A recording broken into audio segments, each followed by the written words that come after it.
Dostlar, hər kəsə salam olsun. Bugün sizlərlə dövlət qulluğu haqqında sual-cavabın ikinci hissəsinə biz başlayırıq. Qeyd edim ki, burada da 50-dən çox sual izahı olacaq. Gəlin, vaxt itirmədən keçək suallarımıza. İlk olaraq belə bir sualımız var ki, dövlət qulluqçusu hansı hallarda əlavə ödənişli vəzifə tuta bilməz? Dövlət qulluqçusu əmək qanunvericiliyində nəzərdə tutulmuş müvəqqəti əvəz edilmə halları istisna olmaqla heç bir seçkili və təyinatlı vəzifə tuta bilməz. İkinci sualda qeyd olunur ki, dövlət qulluğuna xitam verildikdən sonra hansı informasiyalardan istifadə edə bilməz? Əlbəttə ki, dövlət qulluqçusuna söhbət gedir. Dövlət qulluqçusu qanunvericiliklə müəyyən edilmiş müddət ərzində öz qulluq fəaliyyətinə aid olan və dövlət sirri və ya qanunla mühafizə edilən digər sirr olan məsələlər barədə informasiyadan üçüncü şəxslərin xeyrinə istifadə edə bilməz. Dövlət qulluqçusu xarici ölkəyə getdikdə hansı şərtlərə əməl etməlidir? Dövlət qulluqçusu qulluq keçdiyi dövlət orqanının rəhbərinə bildirmədən xarici ölkənin vəsaiti hesabına oraya gedə bilməz. Öz hesabına gedə bilər. Yəni xarici ölkə vəsaiti gəlirsə, o zaman dövlət orqanının rəhbərinə bildirməlidir. Dövlət qulluqçusu siyasi partiyaların fəaliyyətində iştirak edə bilərmi? Xeyr, dövlət qulluqçusu qulluq vəzifələrini icra etdiyi dövrdə siyasi partiyaların fəaliyyətində iştirak edə bilməz. Dövlət orqanı ləğv edildikdə və ya ştatlar ixtisar olunduqda dövlət qulluqçusuna hansı təminat verilir? Vəzifə maaşına və ixtisasına uyğun işə düzəlmə və ya tutduğu vəzifəyə uyğun vəzifə tutmaqda üstünlük verilir. Publiki hüquqi şəxsin yaradılması ilə əlaqədar dövlət qulluqçusu işdən çıxarılırsa, minimum neçə il qulluq stajı ilə əmək pensiyasına əlavə almaq hüququ yaranır. Dövlət qulluğunda əgər publiki hüquqi şəxs yaradılırsa, o zaman 15 yox, minimum 13 il olmalıdır. O zamanları onun pensiya almaq hüququ yaranır. Bəs dövlət qulluqçusunun pensiyasına qulluq stajına görə əlavə almaq hüququ yaratmaq üçün tələb olunan staj neçə ildir? Burada yazılıb xüsusi hallar istisna olmaqla, əlbəttə ki, mən qeyd etdim minimum 15 il. Dövlət qulluqçusunun vəzifə borclarını yerinə yetirərkən səylə çalışması necə qiymətləndirilir? Hər tərəfli mükafatlandırılır və mükafatlandırmanın növləri və qaydaları qanunvericiliklə müəyyən edilir. Dövlət qulluqçusunun xidmətlərinin dövlət tərəfindən təsdiq edilməsi hansı orden və medallarla mümkündür? Vətənə xidmətə görə ordenin 3 dərəcəsi, dövlət qulluğunda fərqlənməyə görə medal, digər orden və medallar və bir də fəxri adlar. Dövlət qulluqçusu qanunda nəzərdə tutulmuş tələblərdə pozması halında hansı intizam tənbih tədbirləri tətbiq oluna bilər?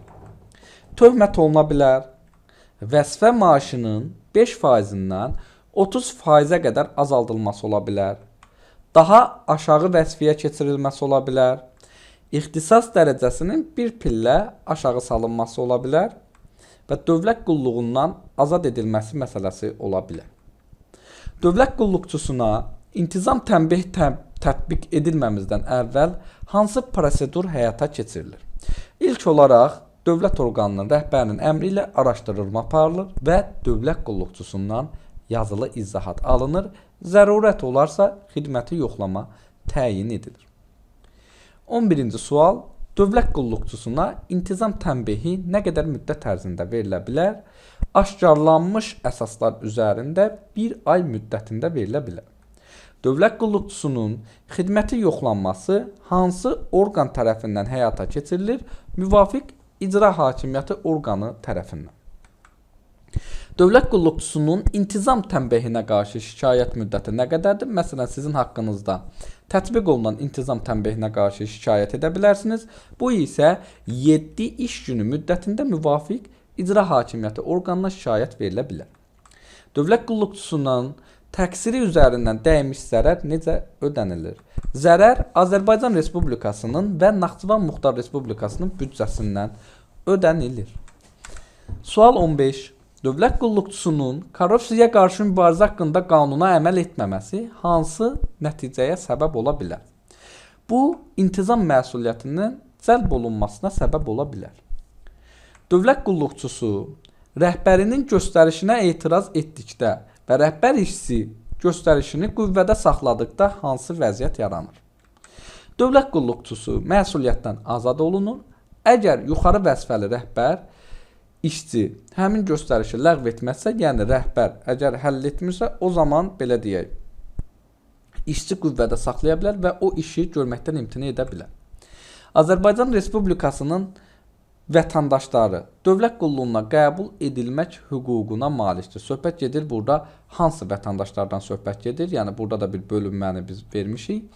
16 yaşına çatmalıdır bu şəxs və irqindən, etnik mənsubiyyətindən, dinindən, dilindən, cinsindən, sosial mənşəyindən, əmlak vəziyyətindən, yaşayış yerindən, əqidəsindən, ictimai və digər birliklərə mənsubiyyətindən asılı olmayaraq, müvafiq vəzifənin tələblərinə uyğun peşə hazırlığına malik olan və Azərbaycan Respublikasının dövlət dilini sərbəst bilən Azərbaycan Respublikasının vətəndaşları dövlət qulluğuna qəbul edilmək hüququna malikdir. Dövlət qulluğuna qəbul ediləcək şəxslərin müraciətləri necə yoxlanılır? Dövlət qulluğuna qəbul edilmək üçün müraciət etmiş şəxsin dövlət qulluğuna qəbul edilməsinin mümkün olub olmaması qabaqcadan yoxlanılır. Yoxlamanın qaydası isə müvafiq icra hakimiyyət orqanı tərəfindən müəyyən edilir. Şəxsi həyatın təfsilatı yoxlanmamalıdır. 19-cu sual. Dövlət qulluğuna qəbul edilə bilməyən şəxs hansı hallarda belə deyək, burada sualda yazmışam, mövcuddur. Yəni nə deməkdir bu? Burada qeyd olunur ki, fəaliyyət qabiliyyətinə malik olmaması və ya məhdud fəaliyyət qabiliyyətinə malik olması məhkəmənin qərarı ilə təsdiq edilərsə. Yəni burada söhbət gedir ki, bu dövlət qulluğuna qəbul edilə bilməyən şəxslər hansı halda edilə bilmir? Yəni fəaliyyət qabiliyyətinə malik deyilsə, bunu artıq qeyd etdim, məhkumluğu ödənilməmiş və ya götürülməmişsə və yaxud bilavasitə tabeliyində və ya nəzarəti altında işləyəcəyi dövlət qulluqçusu ilə yaxın qohumluq və ya qudalıq əlaqəsi olduqda, barəsində tibbi xarakterli məcburi tədbirlərin tətbiqinə dair məhkəmənin qanunu qüvvəyə minmiş qərarı olarsa və bir də qanunverici ilə müəyyən edilmiş başqa hallarda. Dövlət qulluğuna qəbul necə aparılır? Dövlət qulluğuna qəbul müsabiqə əsasında aparılır və müsabiqə test imtahanından və müsahibədən ibarətdir. 22-ci sual. Dövlət qulluğuna qəbul üçün test imtahanları hansı qaydada təşkil edilir? Test imtahanları müvafiq icra hakimiyyəti orqanının yaratdığı qurum tərəfindən inzibati və yardımçı vəzifələrin təsnifat toplusuna uyğun olaraq ayda bir dəfədən az olmayaraq təşkil edilir. Test nümunələrinin hazırlanması, ekspertizası, təsdiqi, test imtahanının təşkili, keçirilməsi və qiymətləndirilmənin aparılması qaydası müvafiq icra hakimiyyəti orqanı tərəfindən müəyyən edilir. Daha sonra test imtahanından keçən şəxs hansı sənədi alır və bu sənədin qüvvədə olma müddəti nə qədərdir? Test imtahanından keçən şəxs dövlət qulluğu sertifikatını alır və sertifikatın qüvvədə olma müddəti 5 ildir. 24-cü sual. Müsahibə prosesinin keçirilməsi və elan edilməsi necə olur? Müsahibəni dövlət qulluğu vəzifəsinin aid olduğu dövlət orqanı təşkil edir. Müsahibənin keçirilməsi haqqında elan və sənədlərin qəbulu üçün müəyyən edilmiş son müddət müvafiq icra hakimiyyəti orqanının yaratdığı qurumun dövlət qulluğu vəzifəsinin aid olduğu dövlət orqanının internet saytında və mediada verilir. Dövlət qulluğuna qəbul üçün müsahibədə iştirak etmək üçün hansı qaydalar var? Test imtahanından keçən həmin şəxs, belə deyək, keçən şəxs həmin sertifikatın qüvvədə olma müddətinin hər ili ərzində 5 müsahibədə iştirak etmək üçün ödənişsiz müraciət edə bilər. Əgər 5-dən artıq iştirak edirsə, bu ödənişli olur. Müsahibənin müraciətləri müsahibənin keçirilməsi elan edildiyi gündən 30 gün ərzində edilir. 26-cı sual. Dövlət orqanının rəhbəri tərəfindən namizəd seçilərkən hansı faktorlar nəzərə alınır? Müsahibədə daha yüksək nəticə edilmiş namizədlərə üstünlük verilir. Müsabiqə nəticələri bərabər olarsa, ali təhsil pilləsinin daha yüksək səviyyəsini bitirənlərə, təhsil səviyyəsi eyni olduqda isə təhsil müəssisəsini fərqlənmə ilə bitirənlərə və xarici dil bilənlərə üstünlük verilir. Stajçı kimi qulluğa qəbul edilmiş şəxs yenidən müsabiqədən keçdikdə əvvəlki staj müddəti necə nəzərə alınır? Stajçı kimi qulluğa qəbul edilmiş şəxs yenidən müsabiqədən keçərək yeni vəzifəyə təyin edildikdə əvvəlki vəzifədəki staj müddəti nəzərə alınır. Daimi dövlət qulluğuna qəbul hansı qaydada təsdiq edilir? Daimi dövlət qulluğuna qəbul Azərbaycan Respublikası adından müvafiq dövlət orqanının sənədi ilə təsdiq edilir. Vakant vəzifəyə təyin olunmaq üçün təqdim olunan namizədlər hansı şərtlərlə ehtiyat kadr olaraq saxlanılır? Vakant vəzifəyə təyin olunmaq üçün təqdim olunan, lakin təyin edilməmiş namizədlər 2 il müddətində həmin dövlət orqanında ehtiyat kadr kimi saxlanılır. Bu müddət ərzində həmin dövlət orqanında analoji vakant vəzifə olduqda, namizədlərin razılığı ilə onlar həmin vəzifəyə təyin edilirlər. Yaxud digər dövlət orqanında analoji vakant vəzifə olduqda, müvafiq icra hakimiyyəti orqanı tərəfindən həmin vəzifəyə təyin edilmə məsələlərinə baxılması üçün namizədlər təqdim olunurlar. Ehtiyat kadrların bir dövlət orqanında saxlanması digər dövlət orqanında iştirakçılarına necə təsir edir?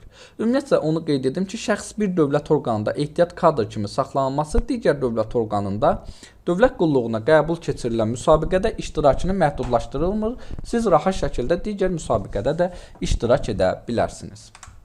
Daha sonra dövlət orqanında ehtiyat kadr olduqda vakant vəzifə necə təyin edilir? Ümumiyyətlə, əgər ehtiyat kadr varsa, vakant inzibati vəzifənin müsabiqəyə çıxarılmasına və ümumi müsahibəyə yol verilmir.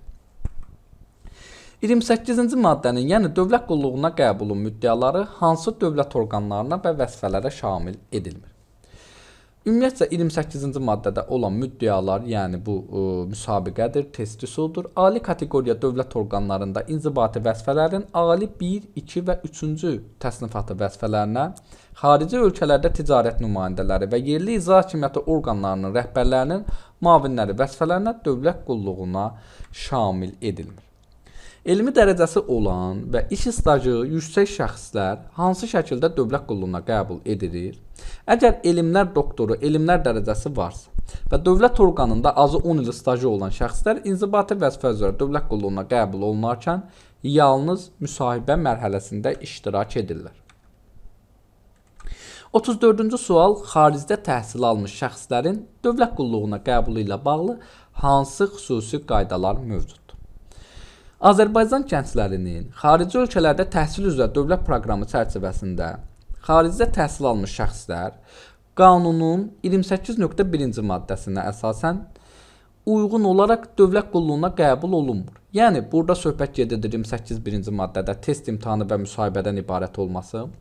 Onlarda necə olurdu? Vakant dövlət qulluğu vəzifəsinin aid olduğu dövlət orqanına müraciət edərək sənədlərini təqdim etməli və həmin şəxs 5 iş günü müddətində dövlət orqanı rəhbərinə artıq bu sənədlər təqdim olunur. Dövlət orqanının rəhbəri isə onu stajyer kimi qulluğa qəbul etməli və vakant vəzifəyə təyin etməlidir. Dövlət qulluqçusu növbəti sertifikat almaq üçün nə etməlidir? Sertifikatın son ilində imtahanda iştirak edib yenidən sertifikat almalıdır. 2 dəfə sertifikat alan dövlət qulluqçusuna nə verilir? Əslində bu 2 dəfə yox, onu da qeyd edim uşaqlar.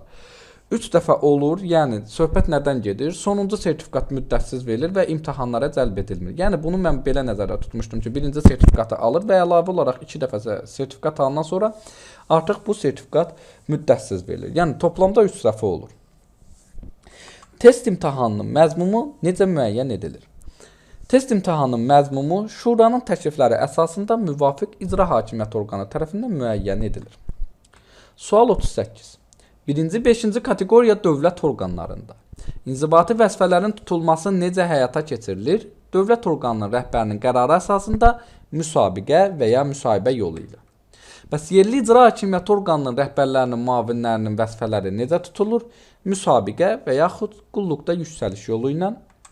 Eyni şəkildə 1-ci 5-ci kateqoriya dövlət orqanlarında inzibati vəzifələrin 4-cü 7-ci təsnifatlarına uyğun vəzifələrin tutulması üçün hansı qaydada müsahibə keçirilir? Daxili müsahibə olur və ya ümumi müsahibə yolu ilə. 41-ci sual. Daxili müsahibə keçirilərkən kimlər iştirak edə bilər? Ali kateqoriya dövlət orqanlarında inzibati vəzifələrin ali, 1, 2 və 3-cü təsnifat vəzifələrinə, həmçinin xarici ölkələrdə ticarət nümayəndələri vəzifələrinə və bir də bayaq bu sualı qeyd etmişdim, yerli icra hakimiyyəti orqanlarının rəhbərlərinin müavinləri, bax bunlar iştirak edə bilərlər. Yəni daxili müsahibə keçirilərkən ehtiyat kadrlar siyahısına daxil edilən şəxslər hansı müsahibələrdə iştirak edə bilərlər? Ümumi müsahibədə və daxili müsahibədə. Müsahibə barədə elan hansı vaxtda verilir? Müsahibənin keçirilmə tarixinə 1 ay qalmış. Müsahibənin keçirilməsi ilə bağlı elan necə verilir? Dövlət orqanının rəhbərinin qərarı ilə rəsmi internet saytlarında və mediada. İntizam tənbihi tətbiq edilmiş dövlət qulluqçuları nə vaxt müsahibəyə və müsabiqəyə buraxılmırlar? 6 ay ərzində bunlar müsahibəyə və müsabiqəyə buraxılmırlar. Hansı vəzifələrə aid olan şəxslər müsahibəyə buraxılmırlar? 12-ci maddənin 2-ci hissəsində müəyyən edilmiş vəzifələr və məhkəmə hakimiyyəti orqanlarında inzibati vəzifələrin 5-ci, 7-ci təsnifatlarına uyğun olan vəzifələr. Onu da qeyd edim ki, 12-ci maddənin 2-ci hissəsində qeyd olunan vəzifələri isə siz özünüz baxa bilərsiniz. Yəni onu özüm yazmamışam ki, sizin yaddaşınızda daha yaxşı siz öyrənərək, yəni onu oxuyaraq daha yaxşı yadınızda saxlaya bilərsiniz. Komissiyanın tərkibi necə müəyyən edilir? Söhbət burada dövlət qulluğundan, yəni siz müsahibəyə gedərkən olan o komissiyadır, 3 nəfərdən ibarət komissiyadır. Qeyd edək ki, komissiya 3 nəfərdən ibarət olur, bir nümayəndə olur, bir müstəqil ekspert olur və müvafiq icra hakimiyyəti orqanının yaratdığı qurum tərəfindən belə deyək təyin edilir bunlar. Və onu da qeyd edim ki, müsahibədə yalnız dövlət orqanının nümayəndələri iştirak edir. Yəni, əlbəttə ki, hansı dövlət orqanının burada nümayəndələri iştirak edəcək? Yəni, bu müəyyən edilmiş vəzifələr olur. Məsəl üçün, hansı vəzifələr varsa, o vəzifələr üzrə yalnız dövlət orqanının nümayəndələri iştirak etməlidir. Müsahibə zamanı hansı keyfiyyətlər yoxlanılır? Bilik səviyyəsi, peşə hazırlığı, ümumi dünya görüşü, vəzifə üçün zəruri olan keyfiyyətlər yoxlanılır. Xarici ölkələrdə ticarət nümayəndələri kim tərəfindən təyin olunur? Bu haqda artıq mən dedim. Xarici ölkələrdə ticarət nümayəndələri müvafiq icra hakimiyyəti orqanının rəhbər tərəfindən təyin olunur və bunun üçün müvafiq icra hakimiyyəti orqanı ilə razılaşdırılır.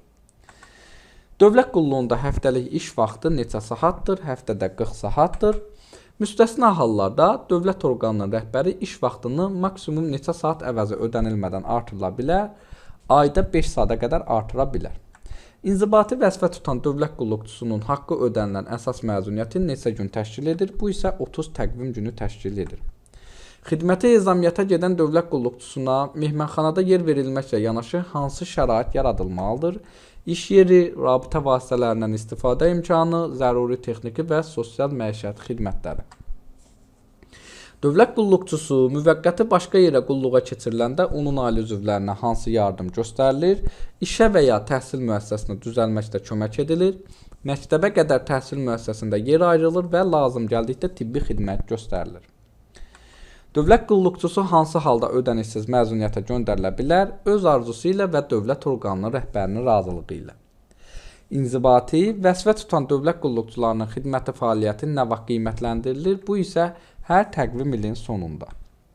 Hansı hallarda dövlət qulluqçusunun xidməti fəaliyyəti qiymətləndirilmir? Ali kateqoriya dövlət orqanlarında ali 3-cü təsnifata uyğun vəzifə tutanlar, stajçı və sınaq müddəti ilə qəbul edilənlər və il sonuna qədər 6 aydan az qulluq keçənlər.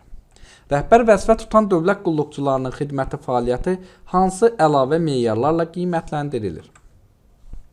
Proqnozlaşdırmadır, idarə etmədir, kollektiv daxilində nüfuz və ruhlandırmaq bacarığı və bir də komanda qurmaq bacarığı. Dövlət qulluqçusunun xidməti fəaliyyətində yerinə yetirilməli olduğu mühüm işlərə nə ad verilir? Buna isə tapşırıqlar, hədəflər deyək. Tapşırıqlar, hədəflər hansı xüsusiyyətlərə malik olmalıdır? Ölçülə və yerinə yetirilə bilən olmalıdır. İcra müddəti dəqiq müəyyən edilməlidir. Dövlət qulluqçusunun xidməti fəaliyyətinə verilən yekun qiymət hansı faizlərə əsasən müəyyən edilir? 50% olur tapşırıqların icra səviyyəsi, 40% olur meyarlar əsasında qiymətləndirmə və 10% isə əmək intizamı olur. Xidməti fəaliyyətin qiymətləndirilməsinin nəticələri harda saxlanılır? Dövlət qulluqçusunun şəxsi işində saxlanılır. 63-cü sual. Dövlət orqanının rəhbəri hansı tədbirləri görə bilər? Əgər dövlət qulluqçusunun xidməti fəaliyyətinin qiymətləndirilməsinin nəticəsi yaxşı olarsa. Mükafatlandırma olar, vaxtından əvvəl ixtisas dərəcəsinin verilməsi, əlavə təhsil və ya xüsusi təlimlərə cəlb olunma, bilgi və bacarıqlara uyğun digər analoji vəzifəyə keçirilmə və aşağı inzibati vəzifəyə keçirilmə. Bu isə onun yalnız öz razılığı ilə ola bilər. Yəni bunu da deyim. Əslində yuxarı vəzifəyə olmalıdır burada. Belə deyə aşağı olmaz. Dövlət qulluqçusunun rotasiyası hansı qaydada həyata keçirilir? Yəni yer dəyişimi olur. Dövlət orqanının rəhbərinin qərarı ilə müvafiq icra hakimiyyəti orqanının müəyyən etdiyi qurum tərəfindən müəyyən edilmiş qaydada rotasiya qaydaları həyata keçirilir. 5 ildən az qulluq keçən dövlət qulluqçuları rotasiya olunurmu? Xeyr, rotasiya olunmur. Yəni 5 ildən çox olmalıdır onun artıq stajı. Dövlət qulluqçusu hansı şəkildə dövlət qulluğunda irəli çəkilə bilər? Qulluqda yüksəliş yolu ilə, bir də müsahibə və ya müsabiqə nəticəsində. Dövlət qulluqçusunun karyerası necə planlaşdırılır? Dövlət orqanı tərəfindən müvafiq icra hakimiyyətinin müəyyən etdiyi qurum tərəfindən müəyyən edilmiş qaydada. Dövlət qulluqçusunun karyerasının planlaşdırılmasında hansı məqsəd güdülür? Dövlət qulluğunda irəli çəkilmək və motivasiyanın təmin edilməsi, insan resurslarından səmərəli istifadə etməklə dövlət orqanının kadr tələbatının vaxtında ödənilməsi. Dövlət qulluqçusunun dövlət qulluğunda olmasının yaş həddi nə qədərdir? 65 yaşdır. 65 yaşına çatmış dövlət qulluqçusunun dövlət qulluğunda olma müddəti necə uzadılır? Müvafiq dövlət orqanı rəhbəri tərəfindən hər dəfə 1 ildən çox olmayaraq uzadıla bilər, lakin 5 ildən çox uzadılması mümkün deyil. Dövlət orqanına aid edilən sahədə dövlət qulluğunda olma müddəti uzadılmış dövlət qulluqçularının sayı nə qədər ola bilər? Bu say həmin dövlət orqanının vahid sistemini təşkil edən qurumların işçilərinin ümumi sayının 15%-dən artıq ola bilməz. Dövlət orqanı aparatının və digər struktur qurumunun işçilərinin sayı nə qədər olduqda, çalışma müddəti uzadılmış işçilərin sayı 2 ştat vahidinə qədər yuvarlaqlaşdırılır. Dövlət orqanının aparatında və ya digər struktur qurumunda işçilərin sayı 100 nəfərdən az olduqda bu 2 nəfərə qədər yuvarlaqlaşdırılır. Onu da qeyd edim ki, 2 ştat vahidinə qədər yuvarlaqlaşdırılır 100 nəfərdən az olduqda və yaxud tərsinə sualı qoysaq belə olur. Dövlət qulluqçusunun dövlət qulluğunda olma müddətinin uzadılması zamanı hansı amillər nəzərə alınır? Dövlət qulluğunda intizam tənbih tədbirlərinin tətbiq edilməməsi, elmi dərəcə və ya elmi adın olması, dövlət təltifi ilə təltif edilmə və attestasiyadan 3 dəfə müvəffəqiyyətlə keçmə.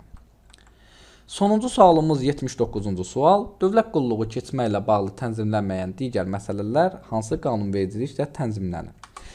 Bu isə Azərbaycan Respublikasının əmək qanunvericiliyi ilə tənzimlənirdi. Bununla da biz dövlət qulluğundan ikinci hissədə də olan sualların cavablarına baxdıq. Ola bilər burada hər hansısa bir texniki səhvim ola bilər və yaxud digər bir səhvim ola bilər. Əgər elə bir səhvi aşkar edərsinizsə, şərh hissəsinə yazmağınızı sizdən xahiş edirəm. Bundan əlavə kanalıma abunə olun, videoları bəyənin ki, daha çox dövlət qulluğuna hazırlaşan şəxslərə əl çatan olsun. İzlədiyiniz üçün hər birinizə təşəkkür edirəm. Sağ olun.